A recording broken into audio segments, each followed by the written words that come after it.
Hi, we're going to be on a podcast with Danielle DeVecchio. Yay. Here we are. We've got some frankincense. What's your podcast called so everyone knows? Well, it's your podcast, Well, kind it's of. your podcast, but I'm on it. Dancing with Cancer. Dancing with Cancer. And how can people find you? Huh? Well, how can people find you? Like, where do people find your podcast in this podcast? What's the name of your podcast? The Divine Nourishment Podcast. And you can find it on iTunes, iHeartRadio, Spotify. The Divine Nourishment Nourishment. I love that Podcast. so much. Yeah. I know when I first met you and I did my research and followed you on Instagram and saw all of the inspiring things that you share, I was just blown away. Almost like you were a little out of my league.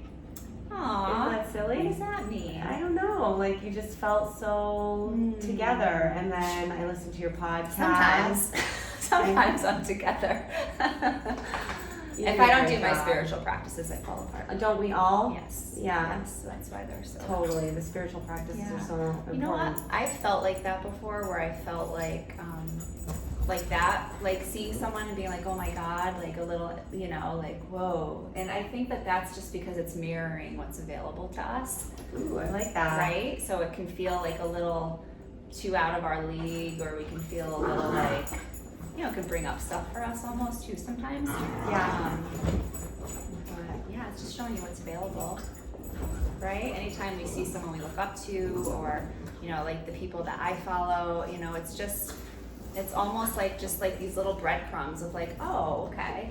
Like if I just keep peeling back the layers, I can have that radiance, I can have that confidence, I can... That divine nourishment. That divine nourishment energy. I love it. Yeah. So good. I'm so happy we're together. Okay, kick us off. And we're just hanging out. We haven't even started We haven't even started yet. We're look at literally these guys. just our moment. Oh yeah, our dogs are Paisley and Dexter. So everyone knows I have Dexter. Declan. It's okay, I call Paisley Penny. You so. do. That's so funny. We have different names for our dogs. We renamed our dogs. Yeah, each they other's have dogs. Well, I wonder how many of you out there who have animals, don't they have like A million like names. a ton of names, Buddy, right? Pal, Yeah. Ralph. Yeah. I don't know about Ralph, but Ralph. Okay. But Paisley is only. Hey! Oh my goodness, you're getting a show. Paisley's only 7 months, and Declan is. You just turned 3. Yeah, so pretty young. And they met a couple weeks ago, but they love each other and they play. And Buddy won't play with Paisley, so we thought, look out, Janet Jackson. It's okay, I have my wardrobe malfunction. I wonder what people will say about us. Oh my God. I don't even want to get into the halftime show, but amazing. That's all I'm going to say. The halftime show was Latin culture. It was gorgeous. And it was a woman in her power and with a healthy, activated sacral chakra. She was in touch with her sensuality and her pleasure and her body. And her power. And women who were very, turned off by that, it's just mirroring insecurities. I agree. Because the feminine has been so suppressed and we have so much shame around our bodies that it's just this learned programming. There were a couple things and I'm like, ooh, they could have left that out. There was a couple little things I'm like, ooh, we could have left that out. But overall, I thought it was wonderful and I thought it was really cool to see a woman in her power. I agree. And to two teach women your working kids. together. Yeah, and to teach your kids that is a woman who is, however you want to do it, but to teach them like this is culture, this is how Latinos and, Yeah, we're not all cookie cutter people. We're not all one way or one personality or one dance move. We're all that's the practicing dance moves. yoga is like not trying to change things and just trying to, really be pure in the moment with people and just, accept, everyone's so different. Absolutely. But at the end of the day, like we're all one love. We're all the just same. like Bob Marley says. Yeah. Okay, let's do this So now podcast. we have to. Since her boob fell out, we had to talk about it. I know, we totally went down a rabbit hole. Yeah, rabbit hole of boob falling out. Okay, the dogs are going to be in the background playing, hopefully not growling too much. And my husband usually does this, so if you've listened to my podcast before. Definitely listen to the podcast. my husband is on it with me to offer. So there's like that feminine and masculine balance, and talking about just spirituality, personal development, and things like that. So it's a really and your husband's pretty amazing because he is retiring from the Army or the Coast Guard, the Navy, right? Mm-hmm. So no, Coast Guard. Okay, they're Coast Guard. Two separate. I'm not dumb, I promise. You're so smart. You're so smart. So the Coast Guard. So he's retiring, and I think that's a really good perspective because he has a lot of soft sides to him, right? Yeah. Well, Josh is a really good example of a man being in his masculine, but also being in his feminine energy, because we all have both. We all have both. And actually, me and a mutual friend of ours, Dr. Tanvi Gandhi, did a podcast. She's the best. She's my acupuncturist. I did a video and a blog on her. She's amazing. We did a podcast on masculine and feminine energy and how to balance them both, and it was really informative. So go take a listen to it. It was actually one of our most popular downloaded podcasts. Yeah. And it was all, you talked about the moon and like the lunar cycle. Declan, please don't hump her. Come here. Declan, get off Paisley, please. She likes it though. She's not saying hi to no. everyone. Very cute. Oh. Okay. All right, podcast time. We are going to pull a card at the beginning, so I'm excited about this. Look, Danielle's got this awesome moon deck, and I sat down and I said, we should pull a card and set an intention for the listeners and for us, for this podcast. Okay. And she was like, oh my God, I thought that too. And then she's like, grab the deck. So I grabbed the deck, so here it is. That is happening? Yeah. Okay, all right. Everybody, calm down. I think we're going to go in your cage. No. Healthy puppy cage time? He's running, watch. That's his song. Okay. We sing him a song, Healthy Puppy Cage Time. Healthy Puppy Cage Time. Josh does it too. And he'd probably kill me if I told you that. But he runs in his cage when we sing it. It's really cute. Oh, he likes it. He runs in his cage. Oh, it's you bring joy. Well, Healthy Puppy Cage Time, we came up with that because we had a trainer for him. And he had to learn to be in his cage. So he called it, Give Him Healthy Puppy Cage Time. That's where so like I beautiful. came home and I put him in there for an hour so he wasn't so anxious. Yeah, I like love that. I didn't leave, so he got more comfortable. Yes. So now we came up with a song for it. Paisley's gonna get healthy Can you send me the words to the song? I'll start singing it. Paisley needs that healthy puppy cage time. She gets it when I'm not home, but I never do it when I am home. So I'm gonna take a page out of your book because I think she would probably be better behaved. Yeah. Not that she's not well behaved. She is. Well, she's a puppy. But she's a puppy. She's not so her supposed energy to be well is bonkers. All right, I'm just gonna make sure this is recording. Okay. And it didn't. So now I don't know what to do. What do you mean? Is this on? Yeah, it's been on. Maybe it's not. Hold on. Josh, so what I was saying before and I got sidetracked is my husband does all of this. The technical stuff. Yes. Well, this is a good learning experience for us. I've actually never been on a podcast. This is my first time. I've been on the radio, but never on a podcast. Which I kind of love. This is your first time? Yeah, I've never been on a podcast. Oh. So I don't even know how any of this stuff works, but I see a podcast maybe in my future. Oh. Maybe it wasn't on. I'm not sure. Now Okay. it's on. Well, we think so. This is what I was doing before. But it didn't have red before, did it? Yeah, it did. When we were recording it. Oh, So I think it's working now. okay. We'll check.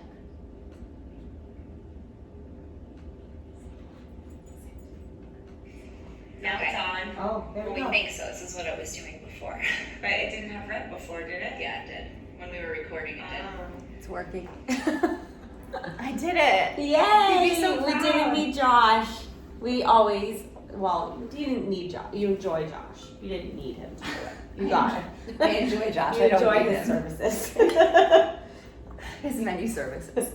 He's in the Coast Guard. He's in the Coast Guard. Coast Guard Navy. Coast Guard Navy. Army. You know. One It's of not the same. None of it is the same. No, they're all very different and all very equally heroic. Yeah. Yes. Yeah. I'll say that. I know that about them. Yeah. All of it. Yeah. Absolutely. Yeah.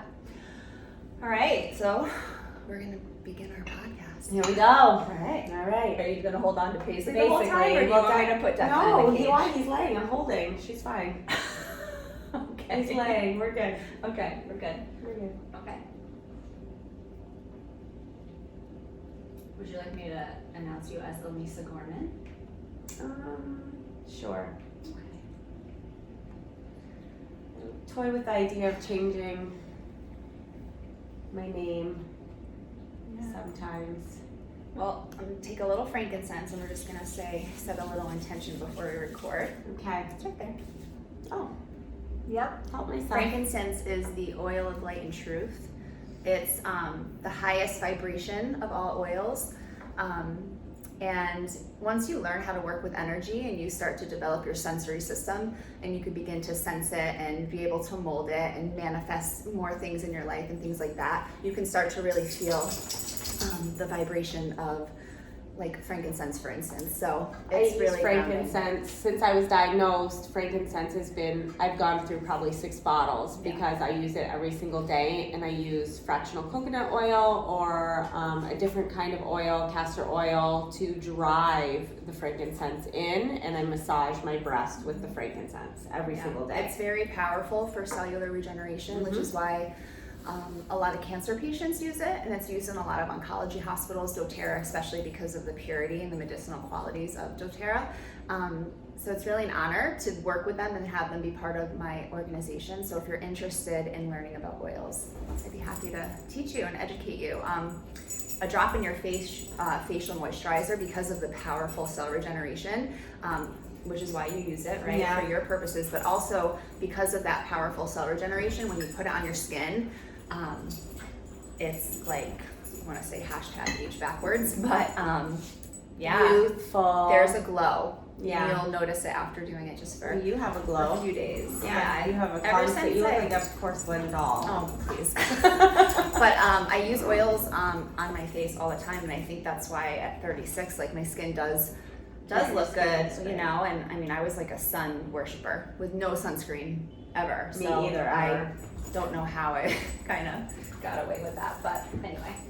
All right. Okay, here we So go. we'll just close our eyes All for a right, moment. setting intention. Just take a couple deep breaths.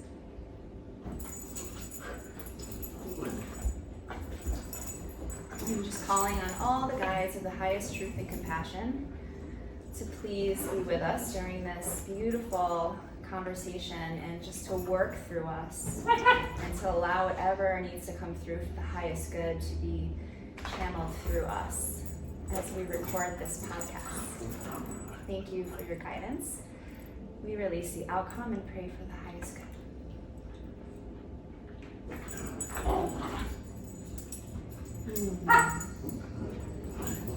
These crazy animals.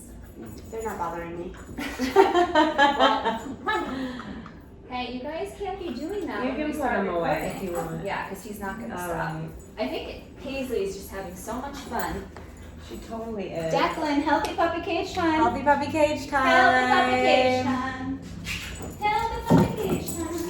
Paisley, you can't go in there with Paisley's gonna try to go in there. So I'm excited for this. We're gonna talk about so many things. Danielle asked to interview me. Come on, Paisley. Paisley went in the cage Come on. with Declan. Bring him. Come on. Come on. She's so upset. Paige, come, baby girl. She's so sad. Come here, baby. She's like my friend. Come here, Paige. Come see mommy. Come on. Come see mommy. Yeah, come. Come here, baby. Come. Come see mommy, please. Come. She's not gonna listen. Come here. Come. She's so close. Come on. Okay, come. All right, girlfriend. Come here. Come lay with mommy. Come. Go on. Push her over this way. Go see mommy. I think she wants to come hang out with me. All right, you can let her, but she's got to lay down. Gotta lay down. Oh, I love your little face. Yeah, her face is the best. I love your face, and you have the cute little white teeth still. I brushed them. I know. So do we have a list? I just said obviously we're going to talk about diagnosis. We're going to talk finding intuition, finding the holistic team, how important yoga is. Yeah. We're going to pull a card. So okay. So that's what we'll do. I'll introduce you. Introduce me. Dancing You're going with to talk Cancer. about a little bit about your story. What's the one little liner after Dancing with Cancer? I'm trying to think. Like what do you mean? Navigating. I think Dancing with Cancer, finding your intuition. Yeah. Like releasing the fear.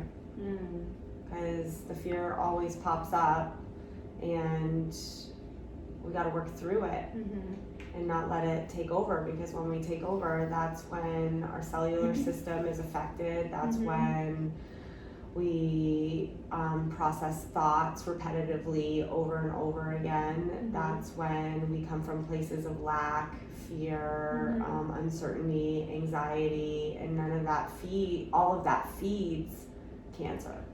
Okay, I just had a big download.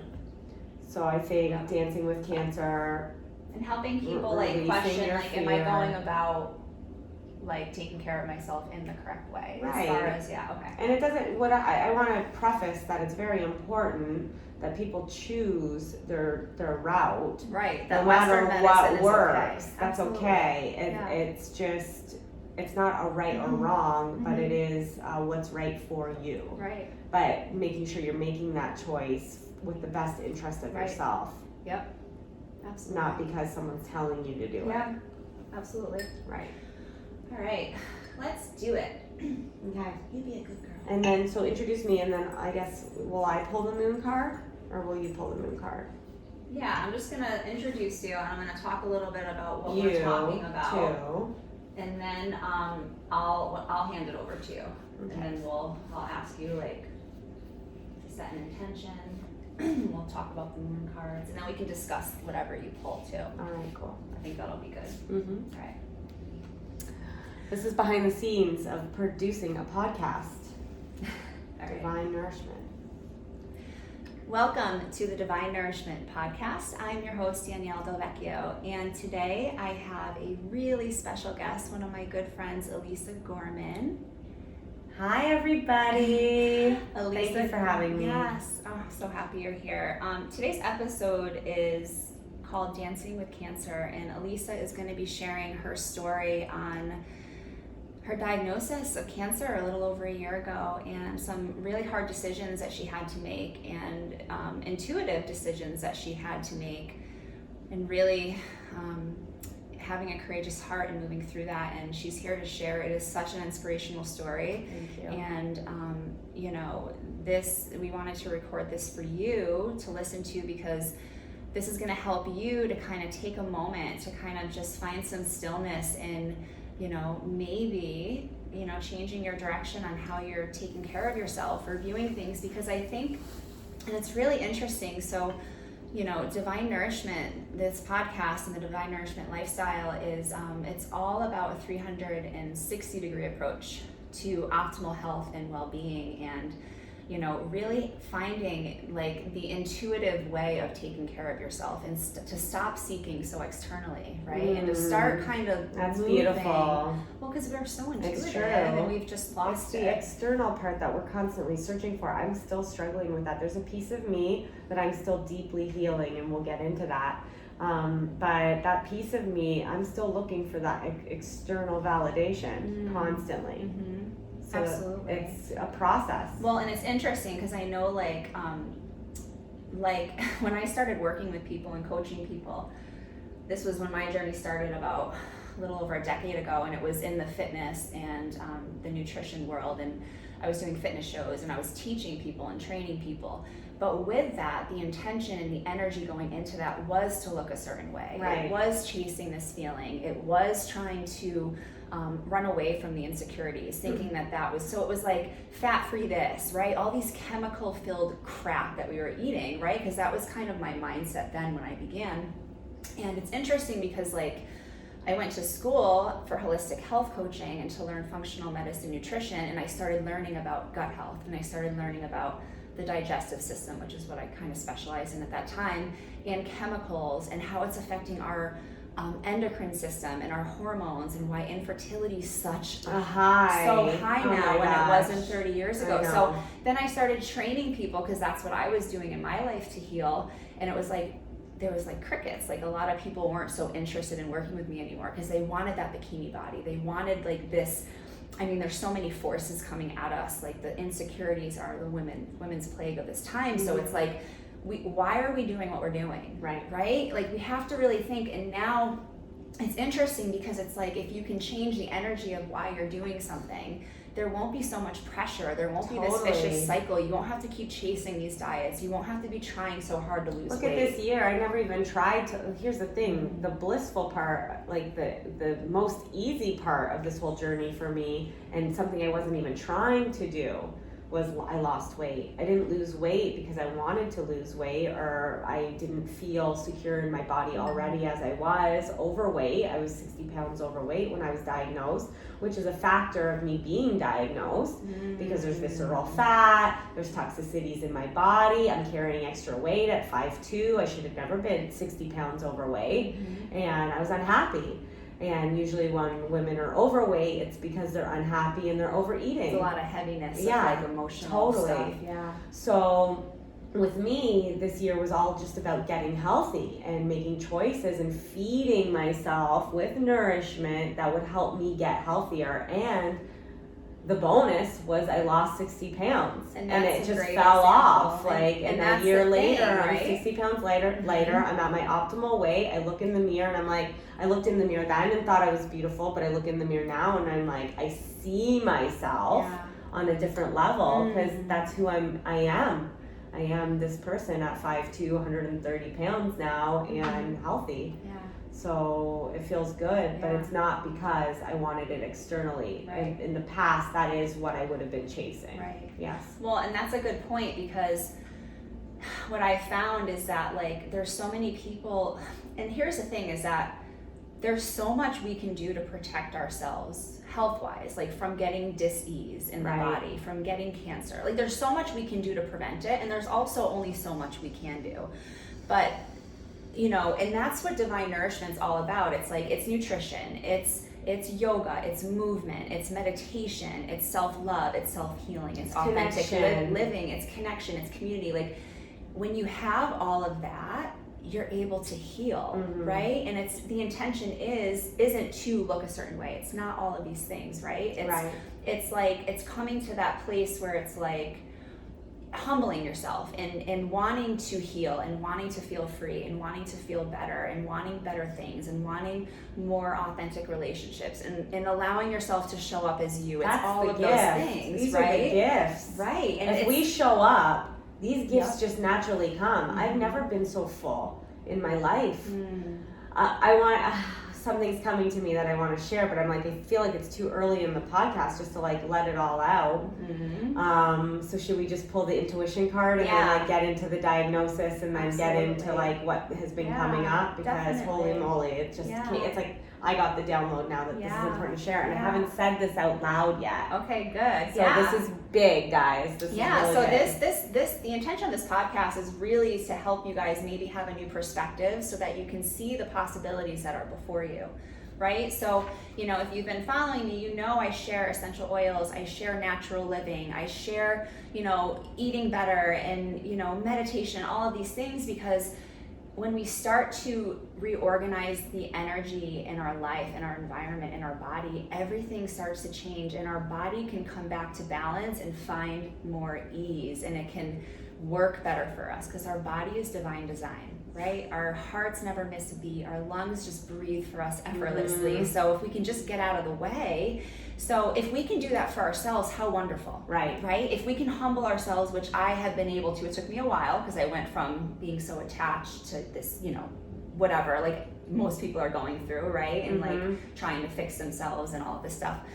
fix themselves and fix everyone and around fix everyone them. around them. Yeah. How much energy have I spent in my life Yep. trying to fix my partner, Yeah. trying to fix a friend that I Yep. didn't agree with, Yeah. Trying to change fix things. a situation, Yeah. trying to force a situation because that situation I wanted it so bad. Yep. But what I've realized, I'm still a work in progress. Yeah. It's not perfect. Absolutely, always. But what I realized is the more that I surrender and I give myself what I need, then those things start coming. They do. They manifest. They the do. magic happens. They I keep do. getting the signs, and then the Yeah. magic just eventually happens. Yeah, so surrendering is Yeah. big. Well, and that's the thing. It's like we can do this for ourselves Mm-hmm. and start to go in a different direction, have a different intention for taking care of ourselves and honoring the sacredness of our body and of our life and Our what's body's possible. so sacred. Or life can humble us, like what happened to you, Right. and then you start making the changes. Like when I try to, teach people,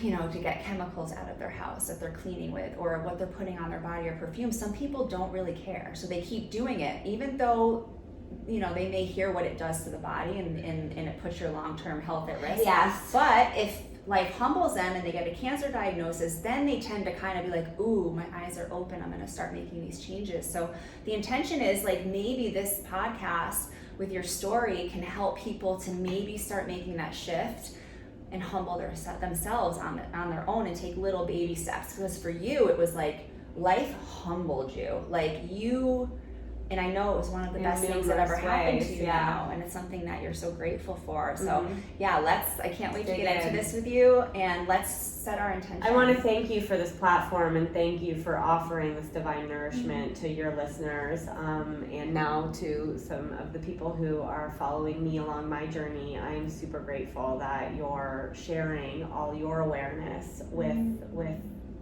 whoever's listening. So I want to honor you for that. So here we go. Intention setting. So from this moon deck, the moon deck is perfect because it's a full moon on Sunday. Yeah. Is Is it Saturday or Sunday? It The is 9th. The 9th, Yeah. Sunday. And I am obsessed with the moon. My cycle cycles with the moon. So the new moon, I get my cycle and I cycle right through. And we are half moon and half sun, and our body is very fluid, full of water. So we are essentially pretty powerful creatures if we really think about it and what we're capable of doing. So this card that I'm going to pull, I'm asking for a message in regards with the energy of the full moon and going into the week of love, because we are hitting Valentine's Day. Even though love should be always and infinite, I think people acknowledge love more this week, and that's great. So I hope everyone feels the love this week. No matter what the situation, a partner or not, just feel the love in yourself, nurture yourself, and let's set this. Let's do it. Okay. So I was like thinking, I'm like, this guy's calling me. He's already on Me top too. and he's right in the middle. So the rhythm of my breath directs the rhythm of my life. So that's what. That's so good. Beautiful. The What does that rhythm mean for of you? my breath directs the rhythm of my life. Okay, so for me, I feel like it's speaking to me because I told you I had a lymphatic massage this week and I felt really heavy, like I couldn't catch my breath. And I keep getting reminded to come back to my breath because I have had a little angst this week with it was World Cancer Day this week, so that brought up some emotions. I had a lymphatic massage, that brought up some emotions. There's some extra tension in my life around certain scenarios, and I was not remembering to breathe, and I could feel it heavy in my chest. So I think this is the perfect reminder to always come back to my breath and really feel it within my chakras, in my chest area, in my heart. Breathe into my solar plexus, which is my stomach area and abdomen, like in my root chakra, which is grounding, in my third eye. Like just breathe it all out into my throat, because even there, like we hold so much tension, and I can feel it. I feel it. I'm very sensitive in my body, so I super feel when I'm holding my breath. And Yeah. so I guess everyone should take a deep breath right now. Yes, take a deep breath. This is great. And there's a message, so I tell me what it says for you. I love this because as a yoga and meditation teacher, before we start our class, I teach an elemental flow. So we go through the elements, and earth is the first element, which helps us to ground into that element with our breath, with our eyes closed. Feel the belly expand, feel the sides of the body expand, feel the body soften on the exhale. It's like your breath is your spirit, so when you pass on, your breath stops, right? So it's like taking a deep breath is so powerful. It's the first thing we do when we're born. And it's the last thing we do when we think about that. The Yeah. first thing I know that mothers wait for that moment when their baby takes their first breath, and they cry and they let out that little cry. Like that's the moment. Yeah. So taking that moment into every day of our lives and taking a deep breath, it's so Yeah. simple. Well, we don't realize too that the rhythm of our breath is contributing to the reality that we're experiencing. So, if we're going through life and we have very yang energy, and we're very, we're not in our body, we're not in our lower chakras, and we're very up in our upper chakras, and we're like go. Like, when you drive somewhere and you like get to where you're going and you're like, I don't even know how I got here, because we're not in our body. We're not conscious. We're not physically in our body. We're other places, right? So typically the breath at that moment will be kind of in the chest rather than in the belly, and it'll be kind of fast. So we're kind of like hyperventilating all day in a way. So when you can slow the breath down, and there's so many different pranayama, which means breath, like work that you can do to energize the system, to calm the parasympathetic nervous system, to activate that so that you can calm yourself. So the rhythm of your breath is directing the rhythm of your life. Like it is literally, you can use the breath to slow things down, and it's such a simple thing that a lot of people don't even take mind to try it, because we're so programmed that things need to be so hard and so intense, and our breath is like our most valuable tool to transform our experience, to transform the energy that we may find ourselves in. So that's what came up for me. What's it's really powerful. What's the number so we can read is there a number? 4. So we can just read the message and then keep talking. Breath. Breath is the sacred thread that runs through us all. Each and every one of us needs to breathe to be alive. It enhances our awareness, allows us to shape our perspective, and enlivens our present moment to moment. Slow down, deepen your breath. If you listen closely, your breath has a rhythm. If you feel closely, your breath has a pattern. Your breath responds to mood, emotion, movement, energy. The simple act of breathing can incredibly heal when practiced mindfully. Your breath may change when you are tense or soft, resting, dancing, making love, or feeling angry. Breath is present through it all. A deeper and more rhythmic breath will bring more centered awareness into your entire being. As you cultivate a practice of healthy breathing, the world around you and within will respond and shift. That's beautiful. It's exactly what you said. What a powerful message. Absolutely. So good. Okay, thank you, Moon. Thank Cards. you. That was great. Yeah, let's leave that guy up. If you guys are on Facebook, I have a private Facebook group that I created a couple years ago called The Nest for High Vibe Living. I'm going to be changing the name of it, maybe, and might keep it. So if you go and search The Nest for High Vibe Living, you can request to become a member. It's free. And it's a private group, so no one else can go in there, and it's women only. And I used to pull cards every Monday morning around 6 a.m., and we used to randomly pull 2 cards, and we would have a conversation around it, and as a collective, we would have something that we can kind of anchor into for the week. And I had hundreds of people who would watch it, and they just loved it, and it helped them so much. So I do plan on doing that again soon. Very soon, coming up with a schedule for just having that community, because that's a really big part of Divine Nourishment, and having guest speakers on, having you and maybe Lisa too, right? Yeah. Just kind of creating community, because you know, when we do this work and we're being called to more, which is what was our first podcast, When the Light Comes On, How to Know When You're Being Called to More, and I highly recommend you listen to that if it's calling to you. But it can be really lonely, you know, and it can be you know, very things lonely. are changing inside of you, and when you cause dis-ease in your body, not just from the food you're eating, or if you're drinking alcohol a lot or eating a lot of sugar, like dis-ease in the mind and the body can be from not being authentic and feeling like you have to be someone you're not, and not being able to share the things that are coming from your heart. So that's really what this podcast is about, and that's really what this space is about on Facebook too. So if you're interested in that, you can head on over there, and Great. you know, we'll be doing some really nice stuff on there soon. So just wanted to throw that in there, I because like the it. card reading is Yeah. really great, and it's a great way to connect. And not everyone does with it like-minded themselves at people. home by themselves. So It's sometimes different. it's nice to have someone do Yeah. it for you and then receive that message. Yeah. Start your week right. I know it does. Monday motivation. Yeah, Yeah. that's nice. It's Yeah. really nice. That's nice you offer it. Yeah, so I'm so happy to have you on. Thank I you. just absolutely love and adore you. And when you are on this path, and you had mentioned it earlier, and you start really stepping into your authentic truth and healing, and surrendering and just accepting every moment, the dark and the light, and just moving through with a little more fluidity, synchronicities happen and people come into your life. And you know how you and I met is one of those instances. Well, and we it met on happens. Instagram first. We were Mhm. already following each other and Yeah. friends, and I saw Yeah. that you were like in the whole Gabby Bernstein Yeah. education, because Mhm. you have done her work, and I have Yeah. also done her work, and I was like, oh, she's so advanced. Like I was like, you were already a healer to me, you know?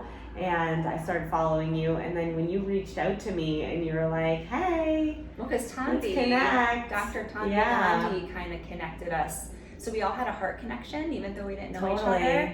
And I think we saw each other at a coffee shop. We one did. day. We I was ran with into each Josh other at a and coffee shop, and then we ran Declan. into each other at Fairway. We kept Yeah. running into And each it was other. like, you know, and if you're listening, you're if you're listening, you're on this path with us, so you get this. But you know, when you meet someone and you're just like, oh, I know you from somewhere. This Yeah. is so familiar. And it's Yeah. like, we must have been doing this in past lives together, and it was time for us to meet. And I just got goosebumps. And I really Me too. felt that with you, like instantly. And that's Thank you. that's the beauty of this journey. Like, it can be really challenging to walk through the fire and to do this work, but man, is it so gratifying, and there's so much grace, and there's so much joy, and it's so fun to learn energy and to learn about this experience here. It really is. And you know, so yeah, I just appreciate you, and I'm Thank so you. happy to have you, and I Thank feel you. so grateful Thank to you. have you in my life. And Thank you. you have such an inspirational story, and you know, I can't wait for you to share about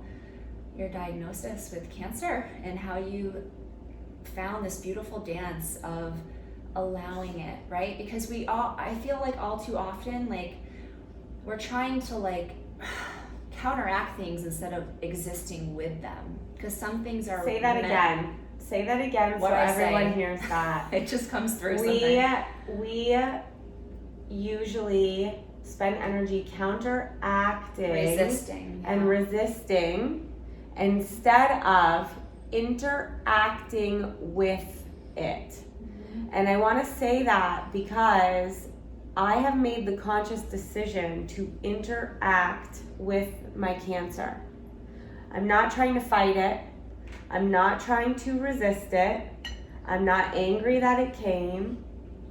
Am I sad sometimes because it's a lot of work, or am I uncomfortable or overwhelmed? Hell yeah.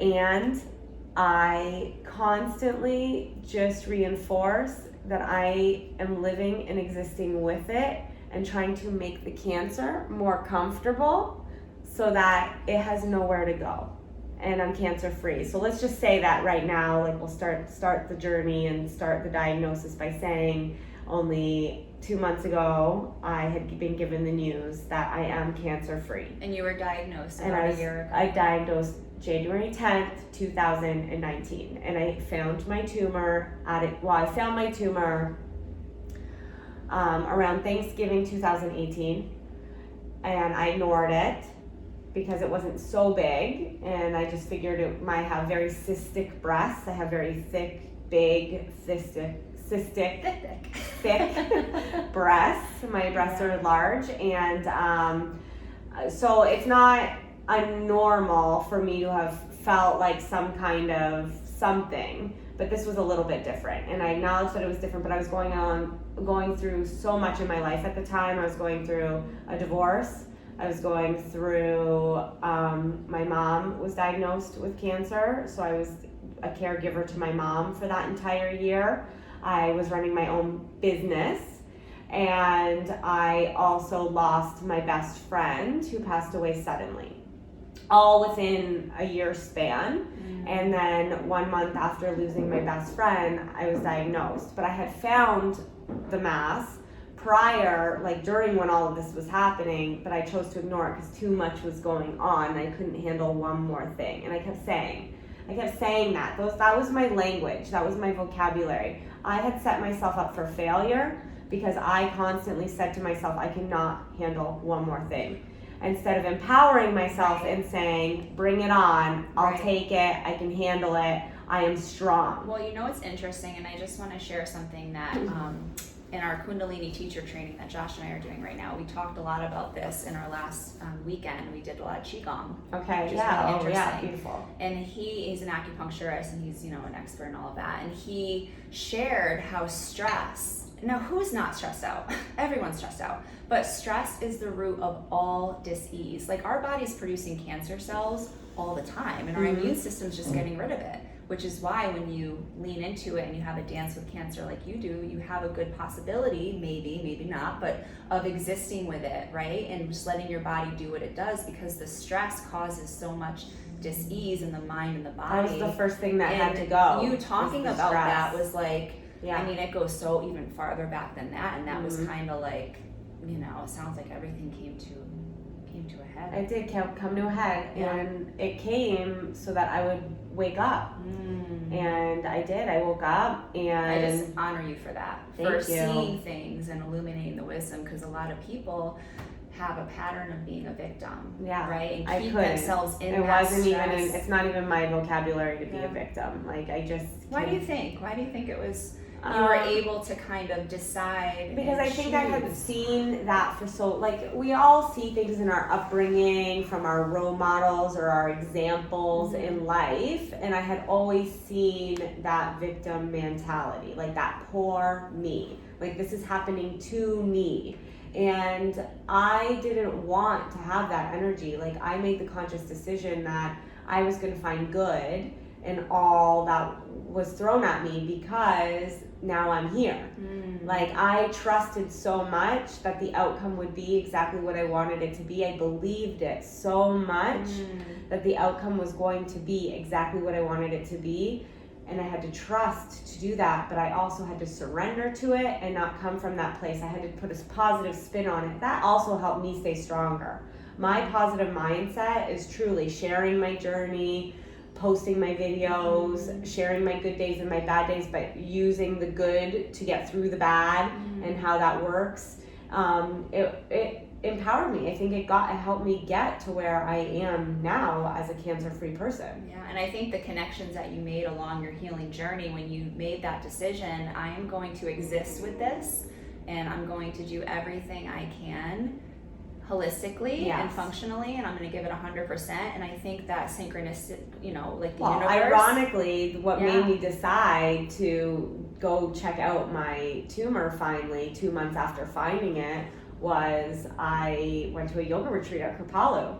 And I was at a yoga retreat at Kripalu, and I had made a conscious decision already after the year I had that this 2019 was going to be, I am putting myself first. That was it. No one else comes first but me. I was divorced. You were going through that too. Yeah, my mom at the time was cancer free. Like, there was no reason for me not to put myself first. So I decided to book myself 5 days. It was the New Year weekend, and I was like, I'm starting the year off all about me healing.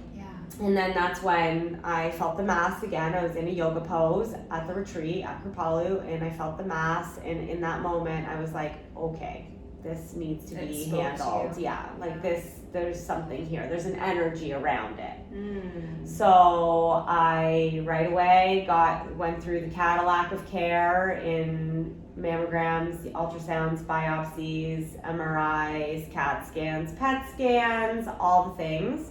And that's when it came back that I was diagnosed with triple negative. It's very important because not all cancers are the same, and not all breast cancers are the same.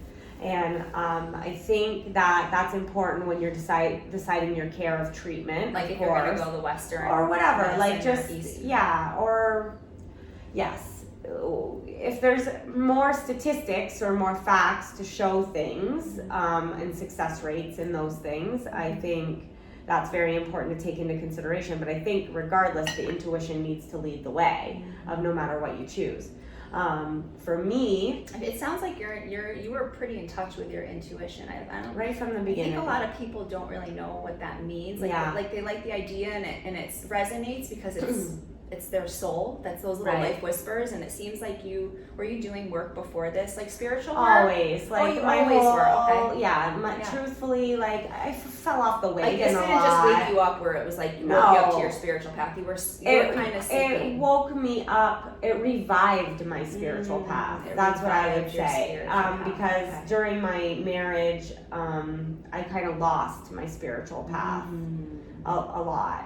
Yeah, it dimmed. It wasn't priority. Yeah. So other things were priority for me at that Yeah. time, and I think this revived it to remind me, like, hey, you are a spiritual being. You are intuitive. You receive the messages, so here they are. Wake up to them. And everyone has that ability too, so don't for one second think that you no, don't. everybody Everyone has it. does. We all do. We're born And with that's why it. we share all this. Yeah. And that's why we have this work that we can do. Totally. Right? There's Yeah. a glimpse of it somewhere that's trying to show you something, Yes. and we're ignoring it most of the time. And what is it trying to show you if you really sat there and asked yourself, like, what is like, put your hand on your heart, close your eyes, breathe in an oil, like, what And is the my first intuition trying to show me? instant feeling. Yes. Like it's not the thought. It's not the thought. Within the 5 thought, seconds, it's it'll the come. instant feeling. That feeling you get then follows a thought. But it's not the thought first, because when we wake up we have all those crazy thoughts like, oh my god, I gotta put the coffee on. Oh my god, I gotta get in the shower. Oh my god, I'm running late. Oh, I wish I had 5 more minutes of sleep. Oh, why did I have that conversation yesterday? Oh, I wish I called that person. Yeah. Like all those things. Was come I too up, much right? the other day when I was Yeah, talking what to did I do? so-and-so? Yeah, exactly. So, Was this email a bit much? Did I say too much? yeah, we all That have was those me today. conversations. We all have those Yeah. conversations in our minds. Yeah. But yes, the hand on your heart, Yeah, just take a closing moment, your eyes, breath, taking the your breath, card that we first pulled. feeling, Yeah. and then that Yeah. thought after that feeling is typically the message. Right. Usually. Unless you bypass that initial intuitive response that comes in within 5 seconds, and then you start thinking, well, what is it? And then the ego Yeah. takes Oh, yeah. over. Forget it. That's Yeah. not your intuition. No. No. So I was diagnosed with triple negative, stage 2, BRCA positive breast cancer. So it's very important to know that triple negative is not an estrogen-driven cancer. Oh, it's not. No. So typically what happens is in an estrogen-positive breast cancer. Meaning they have too much estrogen in their Right. body. That can be regulated, and chemo is potentially a good choice from what the doctors would tell you. Right. And statistically, if you read about it and you go on any kind of online search, you will find that information. With triple negative is typically a much more aggressive breast cancer than an estrogen positive breast cancer because it isn't driven by estrogen. Is it genetic? Women, and it is genetic. So you had the gene and it was turned on from the stress. Correct. Okay. So, and that was just that mass wasn't the source of the cancer. That mass was a result of the cancer. So I want to specify that when you get a tumor, your tumor is not, and this is true educated conversation, the tumor is not the source of the cancer.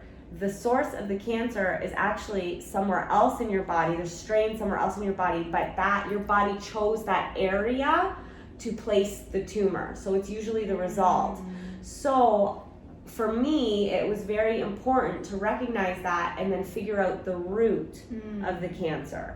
the root. Where did this cancer come from? What was happening in my life when this was happening? Is my genetic plays a factor? What was I eating during this time? How was I nourishing my body? How much stress did I have? How much did I relax or did I not ever relax? Exactly. Right? How much fighting? How often was I on fight or flight? Like all of those things. Was I working too hard? Was I sick? Did I have like a cold a lot of the year? Was I sleeping well? Right. Was I sleeping well? Was Mm-hmm. my bowel movements? How are they Huge. doing? Huge. Like, are they consistent? Are they soft? And I know that's a lot of information, but when you're faced with something in your body that is telling you something is wrong or there is dis-ease, you better look at all of those Lifestyle. things. Yeah. It's so important before making any decision.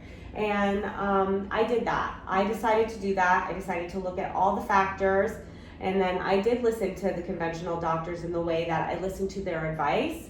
I went to my doctor's appointments and I listened to my intuition, because every time the doctor said something to me, it didn't feel right. It didn't feel like that was my direction. I honestly, every time a doctor spoke to me, it was like, it just didn't resonate. I felt angst in my body. I felt tight. I felt stress. I felt unease. And I honestly was like, okay, so what direction am I going to go? And then when I started doing my own research and due diligence and started looking up things like Chris Carr and Chris Wark and read the book Radical Remission and watched the documentary Heal on Netflix. Oh, such a good one. Yes. Please watch Heal. Yes, Heal. Please. And actually, Radical Remission, Dr. Kelly Turner, she is in that documentary. Yes. Did she, Radical Remission, did she write Mind Over Medicine? Mind Over No, Medicine. that's Lisa Rankin. She wrote Mind Okay. Over Medicine. Okay. But she was also, I think, in the Heal documentary. Okay. Anyway, so regardless, I started empowering myself that way, and that is what started to make my body feel good. When I started listening and reading and educating myself on a more holistic level when it came to cancer or my type of cancer, that started to resonate. My body started to feel lighter. I started to feel happier. When I would read and digest the information, I wasn't like, no, that doesn't sound right. I was like, yes, You were empowered. Give Yeah. me more. Well, you Give took me radical more. responsibility, and that's, to become the leader of Radical your life. responsibility. I'm writing that down. She's licking my armpit. Okay, no, tell her no. Does it taste good? We have We have our dog. Little yeah, Paisley here. my little dog is here, and she's She likes right the in taste it. of Just my tell her armpit, no. apparently. Little Paisley, she's so Push cute. her away. No, Sorry, you said radical. you took radical responsibility for your Responsibility. situation, and we're either at any given time, and it's not easy to call yourself out because I have to do it. It's the only way you can keep continuing to transcend and rise and upgrade your life. But so you're either taking radical responsibility, or you're leaning into fear and you're becoming a victim and helpless, which sometimes keeps us significant. It depends on whatever is in your subconscious patterns and programming. That's But a whole nother podcast, you did. which I know You you've took had it. radical responsibility and you Thank led your you. life in such a big, beautiful way. And I know Thank this you. is going to inspire so many people Thank you. to do that Thank you. for themselves. So I said no. I said no to everything the conventional doctor said, but keeping my respect. Did you have fear though? Gosh, your intuition. we're gonna get into that. Okay. That's my whole. I'm segueing into it. Yeah. Now that I look back, truthfully, the fear then doesn't feel as big as the fear that shows up now, since I've been. Interesting. Yes, so that's what So I. while you were fighting it and it was still in your body. I never used the word fighting. Right. Okay. That is the Healing. wrong. Healing. Well, I was healing. Coexisting with. Coexisting with and healing. So. I got that. Had that energy to it, right? Totally, The fighting. Mhm. Why Our do you want to words are exhaust? We do powerful, not aren't want to they? exhaust ourselves. Yeah. What is the point of fighting? Yeah, our words are powerful. Yes, no need to exhaust. Mm. So, I decided to change my diet. I knew that was something that was very Was that like important your to first me. step? First thing. The first thing that I knew that was easy, not easy, but something that I could control and was in my own power was changing my diet. So And how did it change? Like, what were you eating and what Oh was your lifestyle like? Were you drinking all the time? All the were time. you eating a lot of sugar? Were So I'm in public relations. Yeah. So my business thrives on festivals, restaurants, dinners. dinners out, networking events. Yeah. So that's how I have maintained my client base, and that's how I gained my client base, is going to these events. Yeah, makes and sense. Showing face at these places that I wanted people to become my clients. And I was liquid courage, I'm sure, helped too. Drinking in situations like that. Listen, I was a Manhattan, like a bullet bourbon Manhattan type of girl. Wow. On the rocks, or I was a beer drinker. I definitely liked a cocktail, and I definitely drank probably 4 nights of the week. Wow. And I wasn't going to yoga, and I wasn't taking care of myself, and I wasn't exercising on a regular basis. You were 60 pounds heavier. And I was 60 pounds heavier, and I wasn't sleeping because I'd be out until 11 or 2 in the morning, depending on what given night it was. And sometimes there was 5 nights a week this was happening, or 3 nights a week, too many nights a week this was happening. Huh? Yes.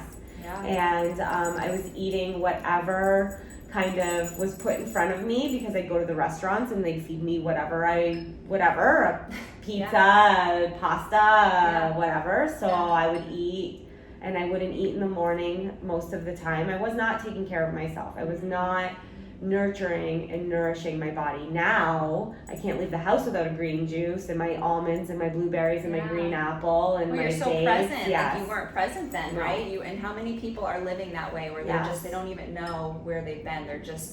They're not present. Driving through the drive-thru, stopping at that place for lunch, and that's their only meal until 10 o'clock at night, and then they're going to bed right after they eat, and not allowing their body time to process or digest their food. And then half the food that they're getting isn't even nourishing to their body or their cellular system. Well, they say too that your body remembers everything that you do to it, and it may not happen so quick like it did for you, but your body remembers. So whether you're 50 or you're 60 or you're 70, if someone continues not to be present and not to take care of themselves, unfortunately, like there will be a time that your body will show itself, because it's going to remember everything. Absolutely. Yeah. So that was the first thing I did, and then I knew that I needed to find a naturopath, but that didn't come right away, unfortunately. I was diagnosed in January. I did not meet my naturopath till April. So you, in that meantime, those months, you were just eating really Diet. healthy. What'd you take out? Oh my gosh. Drinking, obviously. All alcohol, dairy, gluten, and meat products. I went completely plant-based, all sugar, just sugar. Fruit and stuff. I wasn't even doing fruit for the first 6 months. I didn't do any fruit for the first 6 months, until then I started incorporating blueberries and like natural antioxidants back in. Yes. And now I do like banana, or I won't do like mango, or not very often. Like you'll rarely see me eat something that's a peach, or like something that has higher glucose, even though it's natural.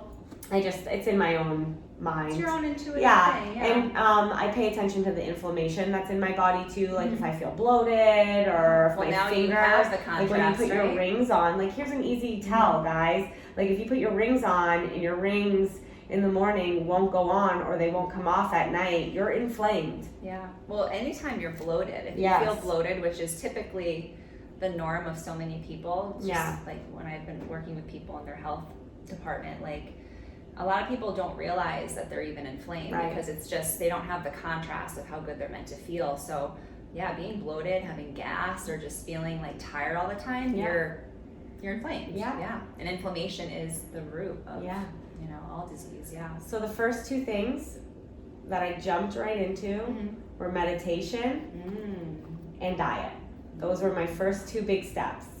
And cutting out, like canceling my schedule, basically. Like totally altering my life in a more stress-free, relaxed life. Making choices, clients. I ended up letting go of like 6 clients at the time.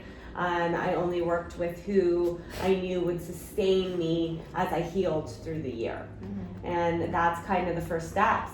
Then I found my naturopath, and she was brought to me. I went to a retreat. I started to align myself. I went to drumming circles. I started to align myself with the type of people I wanted to be around, the healers, Reiki, acupuncture. Those were big steps for me that I took. Infrared sauna, I detoxed a lot, 5 days a week. That was really important because I wanted to get my organs into a place where they could filter out and flush out any of the toxins in my body because I was eating so well. It definitely, my bowel movements were different, and I was releasing more of, I knew what was holding me and binding me back. So that were the first things. Then therapy. I went into major child care, little girl talk therapy. So shadow work. I was into the shadow work, and I'm That's still so doing that weekly. I still powerful. do that very regularly. And yoga. Yeah, so those were like my basic, and then my supplements. When I got my naturopath, we got hooked up with all the supplements. I ended up going to a kinesiologist who muscle tested me to make sure all the supplements worked properly for my body. And really, I truthfully started to see change, real drastic change, other than weight loss. The weight just fell off me. Like by May, I think I was 130 pounds. Wow. And I had a doctor say to me, you're not losing weight because you're healthy, you're losing weight because you have cancer. Which is the most insane thing I ever heard anyone say to me during this whole journey. Because I can't believe a physician didn't have the wherewithal to know that when you cut out all those things, like your body naturally will do what it needs to do. Well, here's the thing in Western medicine, we are so lucky to have it. I mean, my girlfriend, one of my best friends, like slipped on black ice yesterday and fractured her elbow. So in an instance like that, it's so powerful. In so many instances, baby making, like all everything. Things. There's so much. There's Even so if you many. need prescription something or antibiotics sometimes. But a lot of that stuff you can do naturally, Eastern medicine. But the interesting thing is that, you know, Western medicine, and this is important for you guys to know, it treats the body like a machine, right? So the doctors who are so intelligent, I mean, it's incredible, right? But they get, I think it's 2 hours of nutrition education. So they don't know about the Eastern medicine portion of like treating the body like a garden, connecting it back with nature, helping the body come into ease naturally through herbs and oils and meditation and things like that, right? I say this because the first people to touch our land were Native Americans. And the Native Americans, what did they use to heal any kind of disease in their body before Western medicine was even a thing, before science even came into our world? Yeah, it's still so new. Think about it. The Native Americans do.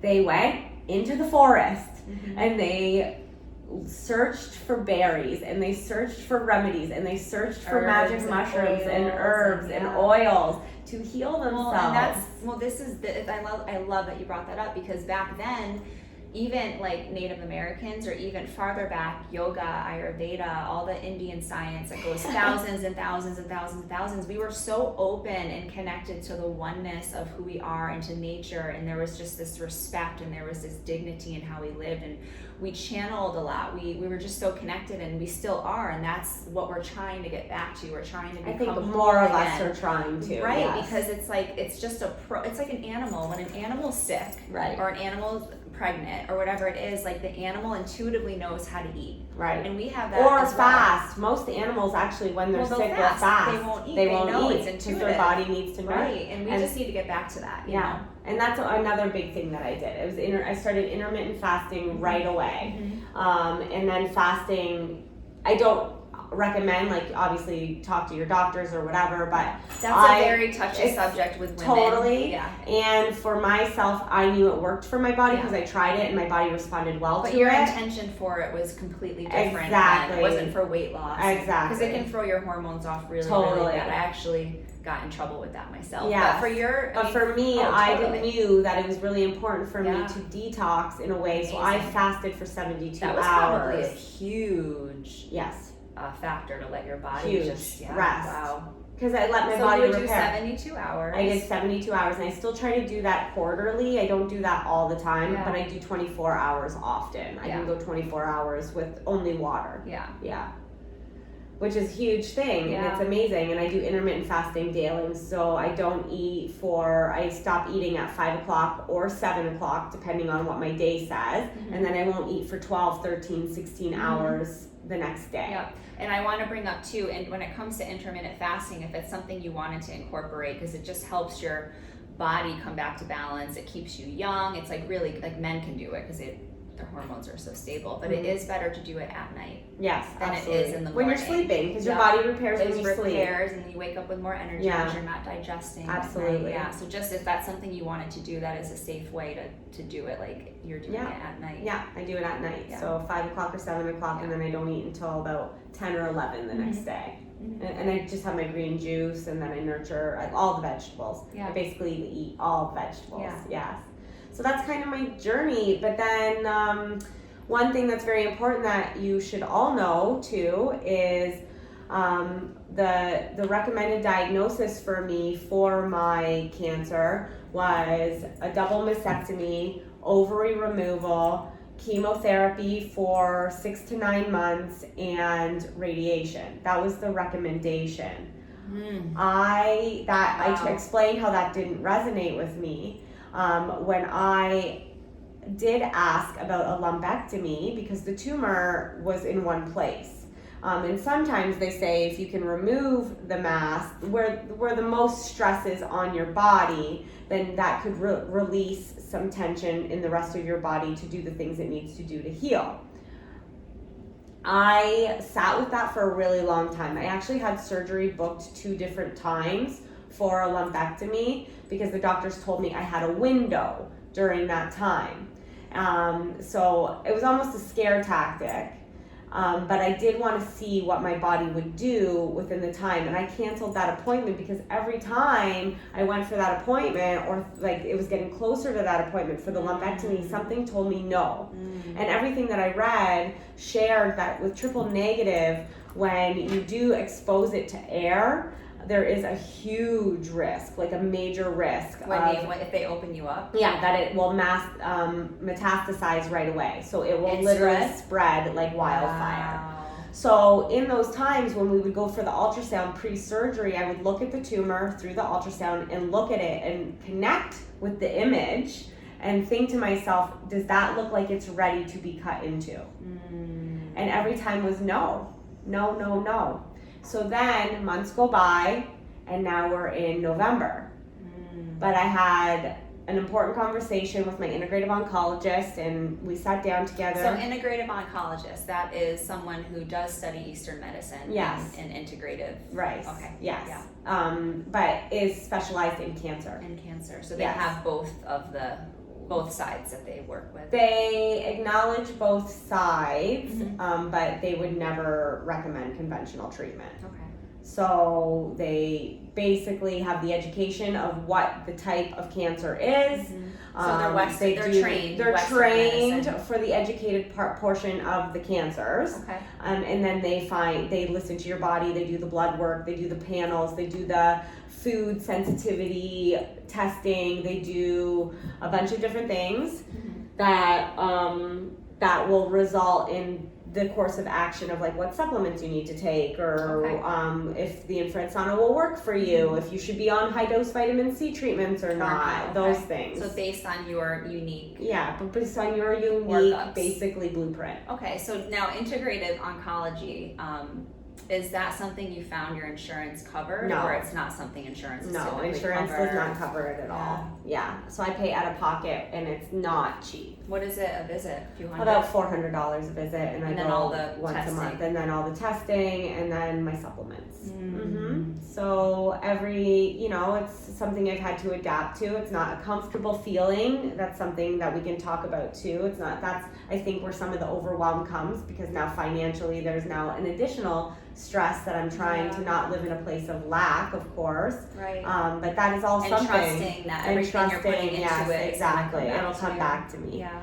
And I do believe it will come back to me. So with the surgery, I had a conversation with my integrative oncologist, and the tumor was not getting smaller, but it wasn't getting bigger, but it was changing, and I could feel it. So I was in a very unique space where some people can't feel their tumor, so they don't know. but I could because it was very external. Like it kind of sat right under the skin, on my breast area. It was kind of right here, and I would touch it and feel it and pray to it and have conversations with it and really like exist with it, like we said at the beginning. And when she had that conversation with me, I didn't like it. She's my integrative oncologist, right? So she's telling me now she thinks I should probably have it removed if we could find a doctor who would do it. Now, why was she recommending that? To release the stress on my body. Because we were doing all the right things. My blood panels and my blood work were showing that I was doing all the right things. Okay. My blood work was changing. My vitamin D levels were going up. Like cancer markers like vitamin D or low. Because it's your immune system will show up that it's either. Exactly. Okay. So things were starting to increase where things were diminished prior when I had my blood work taken, when the cancer was so evident. There were signs that there was cancer.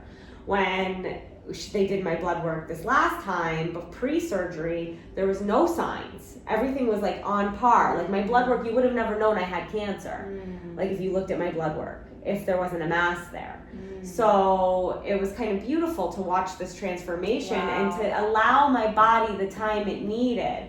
So the best part is when I went for that final ultrasound, before we were entertaining the idea of cancer, the radiologist, I actually called him in. And here's something I would really recommend. Take ownership of your doctor's appointments. Like, don't allow a doctor just to tell you this is what they see. Ask them why they see it. Have them sit in front of you with the images and have them explain every single detail of what they're seeing and why. Empower yourselves like in that way. Be an advocate for your own health, just even whether it's cancer or anything. Exactly. Yeah, like don't just advice. trust a doctor's going to be like, oh, well, I see a tumor, so this is what you should do, and don't ever ask to look at the scans and why. I think it's very important for you to look and ask why. Yeah.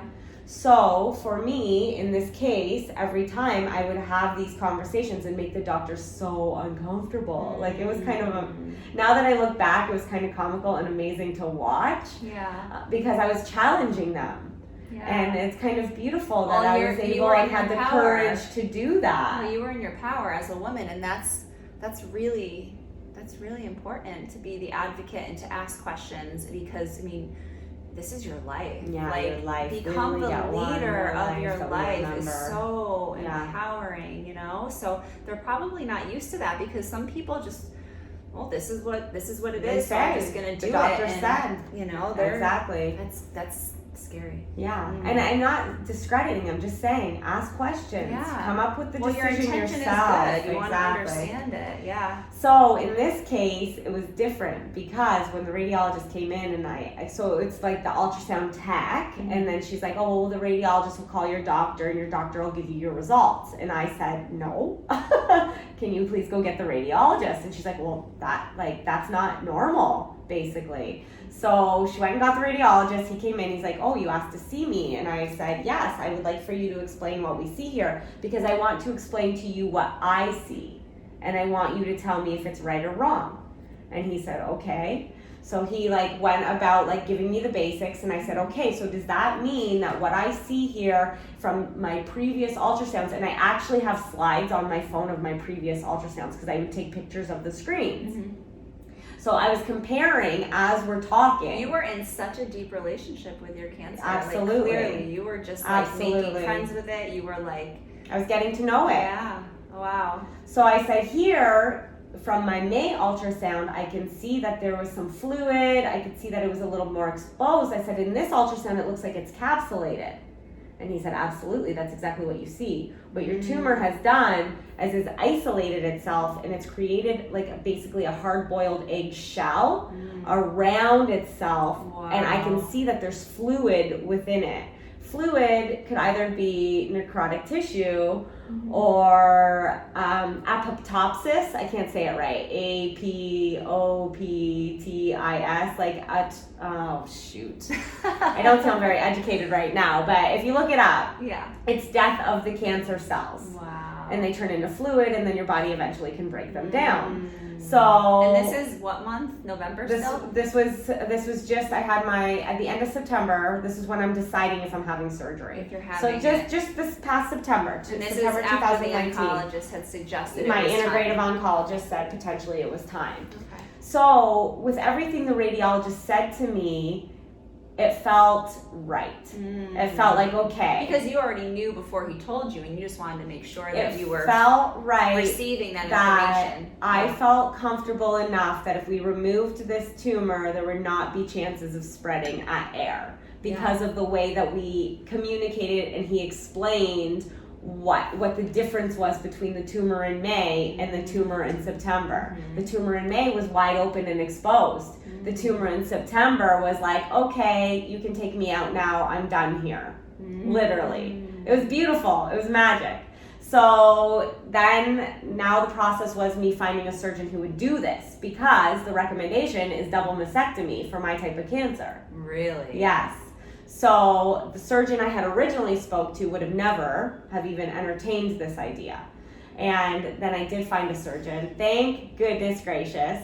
Dr. Helen Pass, and I will always be eternally grateful for her, because she let me take charge.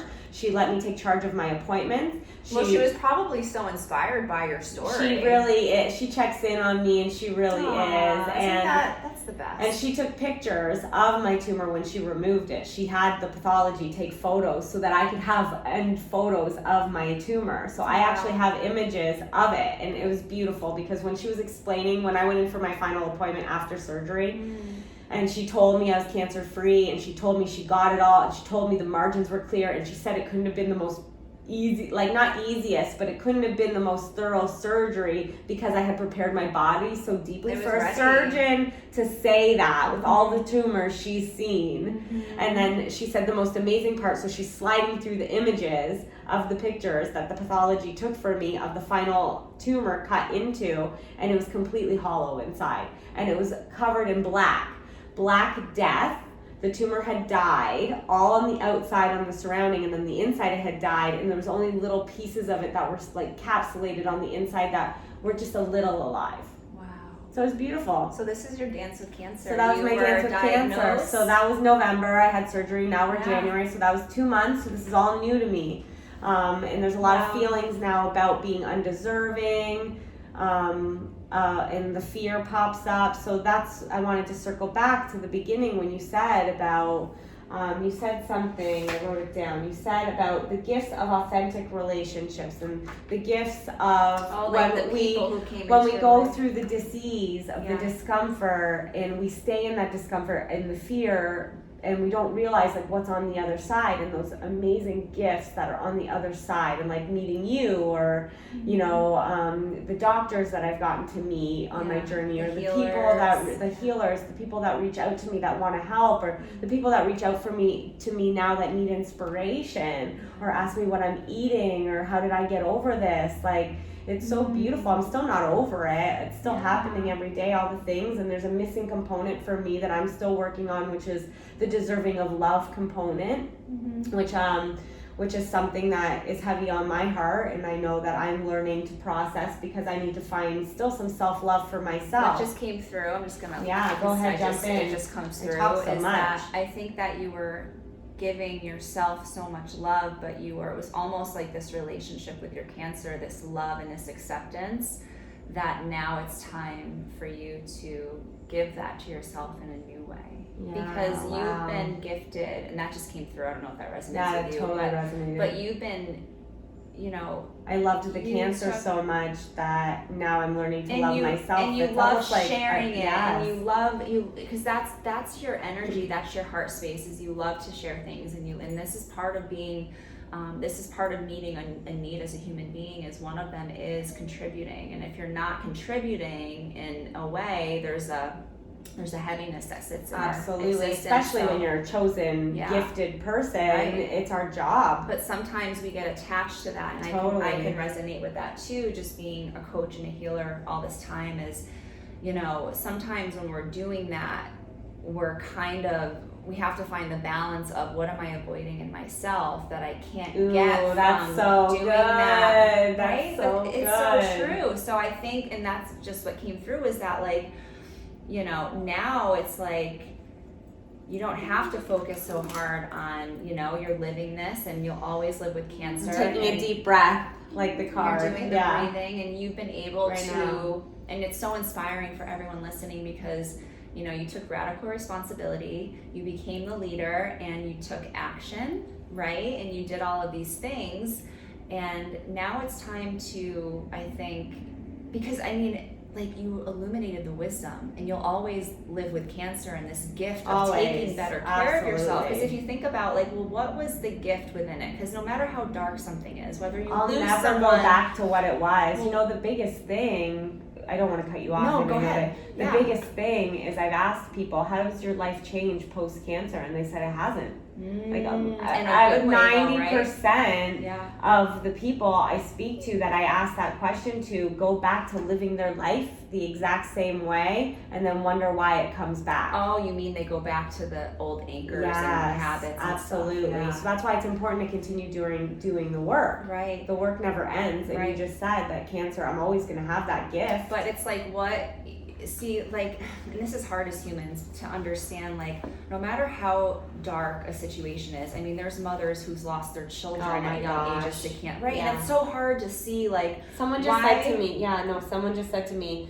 how can you love cancer when people are losing children that are 3 and 4 years old? And it's like, ooh, it's I such a tough know. one. How do I answer that? And it's a big part of yoga, like, you know, the teachings and stuff like that, is how can I exist with what's going on, and how can I continue to move through and illuminate the wisdom and find the opportunity to open my heart more, to share my story of losing my child with someone, to love my other children even more, to love everyone else. Like, it's just, there's always something in our human moment. We can't always see it. We can connect the dots looking back, but it's a choice that we make to forgive and to surrender. And, you know, it sounds like with you, like, you were able to very early on love it and accept it and say, okay, we're going to do this together, and we're going to coexist, and we're not going to fight it. And now it's like, what did you get out of that? Yeah. Like, now look how healthy, and look at your mindset, and look at all the beautiful energy that you and have. the authenticity of, like, the connections and the friendships I've that created. Is huge. Like, if I can say one thing, you can eat all the good food. It's important. I still teach it because it's so important. Yeah. You have to start there, and I love that you started there.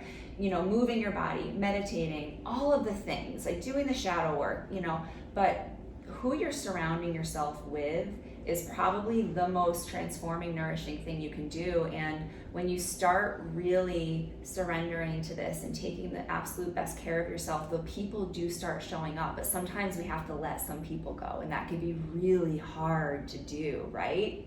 Or you can continue to show up and you want to be the same person you are with everyone. If you don't want to have to you're spending shift. too much energy, like, you leave, Which is stress, right? Yes, it's if stress. you leave a situation, lunch, a dinner, hangout session with a girl, your friend, or a boy, a man you're spending time with, or a girl, boy, whatever. Like, if you're, I guess you have to, like, whatever, I don't know, like a whoever man, it a is. woman, like whatever, like whoever you're spending time with, and you leave that feeling like, oh my gosh, I really wish that I didn't spend that time with that person right now. Or I wish I listened to my gut and I said no and didn't go, or exactly. something like that, right? You know that you need to maybe create some space. Yeah. Yes, and honor absolutely. that. Because it's in the honoring and being authentic that, you know, everything starts to. We spend so much time not come wanting together. to hurt people's feelings or Yep. caring so much what other people think. My motto this year is all about not caring what other people think. Yeah, that's Because huge. if I just had a negative comment recently. This is not easy when you put yourself out there and you feel a positive way. What happens is people don't agree. And I have been a people pleaser my whole life. I think we can all relate to that. I've been like, I want to be seen. You want to I want to be belong. this. You want to be liked. Always, Yeah. my whole life, the social butterfly. Like I was labeled that as a young child, Yeah. and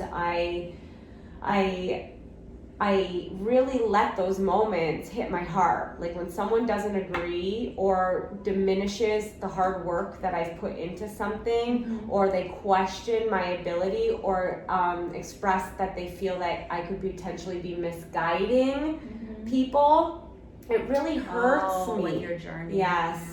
It really does hurt me, like on an internal soul level, and that is something that I need to continue to work on. Well, you just have to remind yourself that whatever, I mean, even just me being an influencer, there's people who don't like me. No, I there's know. People, but it's always a reflection of some type of fear that they have inside of themselves, or some type of insecurity. And that's really great that you're saying that, and that is the truth. Well, but when you're in the moment of it, when you're in the moment of it, that's not where you go. Well, no, because you're going. You back don't go to like, the oh my memory. gosh, well, let me think about that person, and I'm a reflection of them, and they're a reflection. You go, oh my God, that hurts so bad. And you have to feel that because you're a human. Because you're judging me, and you're making me feel like I'm inadequate. And watch my wording there. You're making me feel. I'm allowing that person to make me feel that I'm inadequate, because that's something in myself that I still have to heal. It's a memory, right? It's coming from a memory. Exactly. And the truth is, nobody outside of us has the power to make us feel any certain way. But we let it happen. We do, because we're human. But you know, and that's the thing, guys. Like, we're gonna have moments where we're like, we feel that way, right? Where we give our power away, and we feel like that. We can't remind ourselves.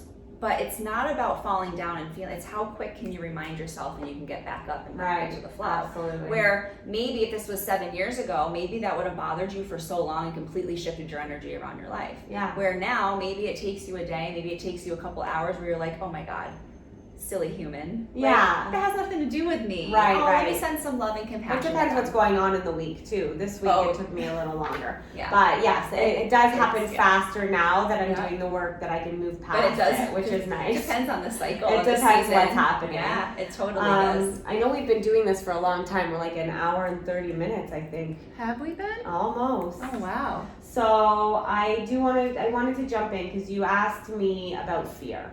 You said, have you been afraid? And I think this is really important because we started the podcast with saying about the fear and following the intuition and not Because your intuition was so victim strong, and you were mentality, able to move through the fear, but it had to be there, right? Well, right. The fear was there, and now that I look back, the fear wasn't there as much as it is now. Now that it's over. Now that it's over, because now I don't know what's next. Like when what's next for me then was I was going to be cancer free because I believed it so deeply, So right? That's where your energy was. My You energy, manifested yes. and took the I action. believed it so much. I took all the actions. I educated myself, and cancer free was my destination. Well, like I you already knew decided what was next. Yeah. Now I don't really know what was next and what comes next. And I don't know what comes after. All that coming up. So all of this feeling and emotion of fear is coming up, and I have this fear that I can invite it back because I'm trying to hold on to it because it gave me some significance because I was working towards something. And now I'm in this place where I'm still working towards it, but it almost feels like, am I worthy to work towards the same goal if I don't have it anymore? Wow. So think about that for a second. So I'm sitting in these authentic relationships I've built with my friends while I'm sitting here with you now. I start thinking about death every time. This last month, it's been coming up. Like, how do I want to spend my time if I'm going to die? How do I want people to see me? Will people remember me as beautiful and loving? Are people going to remember me as authentic and an inspiration if I die? And I don't mean if I die when I'm 90, I mean like if I die soon. Like, this is where I'm going now, and I didn't have those feelings when I was diagnosed. Those feelings of death were never a thing for me then, and now I'm being faced with it because I want to make sure I leave a legacy so great, and I don't know what's next. So I feel a little lost. So I think that that's really vulnerable for me to share right now because this is something that I'm deeply going through right now that I haven't expressed to actually anybody. You're the first that I've said that. Literally, I'm sitting in the car with girlfriends the other day driving yesterday, and thinking to myself, when I leave, will they value this time together? Thank you for sharing that. Wow, right? Yeah. I know I'm gonna cry. Yeah, it's beautiful. Wow. So on that note, these are things I'm still working on. These are things I'm still in therapy about. These are things I still journal about avidly. These are things I breathe on. These are things I work on every single day. So you're in a season of your life, and this is what I'm getting, is that you're in a season of your life of you're being asked to really go inside and find stillness and to not do anything, which is so hard.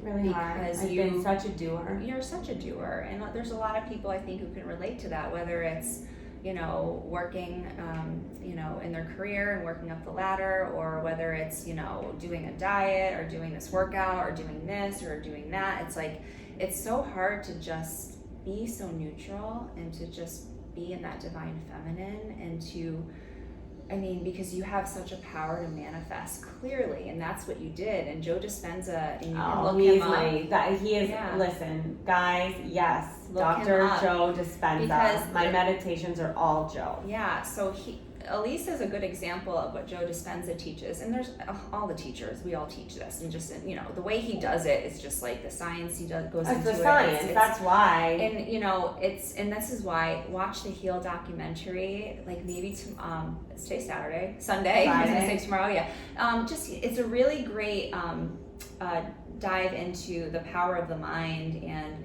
how the body wants to heal, and we have to allow it to do what it divinely does, and it starts in the mind. It starts with the intention, and that's what you did. Yes. You clearly were you decided. And what I mean by that, and this is something that I share with my clients when I'm trying to help them to hone in on their power, to really activate this power that's inside each and every one of us, is and most of my clients have kids, so I say to them, what do you mean decide? Well, you just have to decide. So I say to them, when you had your child in the hospital room and the baby was handed to you, in that moment, primally, in your cells, you decided that you will protect this baby. You will make sure nothing happens to this baby. This is your child. It's a decision that you feel in your cells. Right? So if you're a mom, you can resonate with that, hopefully. And it's you decided in the moment, 100%. And you created this inner landscape. You created this vision in your mind. You were already cancer-free while you still had cancer. Yeah, what's so funny is people said that to me, like intuitives said to me, you don't have cancer. It's just not, it's not there. You don't have it right from the beginning. They didn't feel it. My healers never felt it. Mm-hmm. Dr. Tanvi Gandhi, my favorite thing she ever said to me is, you're riding the dragon. You are riding the dragon. Yeah. How many people try to fight the dragon? Yeah. Instead of just make friends with it and ride it. Coexist with it. Yeah. Accept it. So that's full circle there. Do you see how you did that? Yeah. So now that you don't have to, because you're just like me. You are I'm gonna do this, and you're gonna do it. You set your goal on something and you make it happen, which is powerful. But what gets us in trouble is backing off and allowing and receiving and not having to do but be, right? The energy of do can do so much, especially when we decide and we're in that energy, right? Yeah. And sometimes it's like the season of just being and celebrating and yeah, and that's the thing too. I don't think I've celebrated enough. Holy cow, my hard work, everything I did all year, everything I accomplished, everything I feel inside me. Yes. I'm I need to dance it out, celebrate, this. I think I haven't done that enough either in the last 2 months because I'm so thinking about what's next. Yeah. This just all came, guys. Literally, you are part of this with me right now in the moment. This all just came to head for me, and now I have some clarity. If that makes sense. It's so healing to share, right? Super and not clarity. Keep it inside. And if you're listening to this, what are you keeping inside that you're not sharing? Because whatever you're keeping inside and you're suppressing down and you're not sharing, and whatever symptoms you have, anxiety, depression, overwhelm, heaviness, whatever symptoms that are trying to give you feedback and are like a little finger on your shoulder, like, hey, turn around. Where yours was cancer, and it was like, hey. No, mine was like someone busted down the door. Do you see? And it happened for you. Yeah, and totally. Now it's like there's nothing else you have to do but continue to live this beautiful life. It's so it simple. directed to you. What? Just live my beautiful life. Live your beautiful life. Keep your beautiful heart open. Cheers to that. Keep sharing your beautiful heart. Thank you. And just keep sharing your light. And just let yourself, like you're floating on a river, just let your head back and just like let go. Everybody, on that note. Yeah. Beautiful. Thank you. Thank you for being here. Thank you for having me. Thank you guys for listening, and I hope you got so much from this, and there's going to be certain things that resonated so deeply with you, so hold that close to you. Yeah. Until next time. Bye. Walking with you.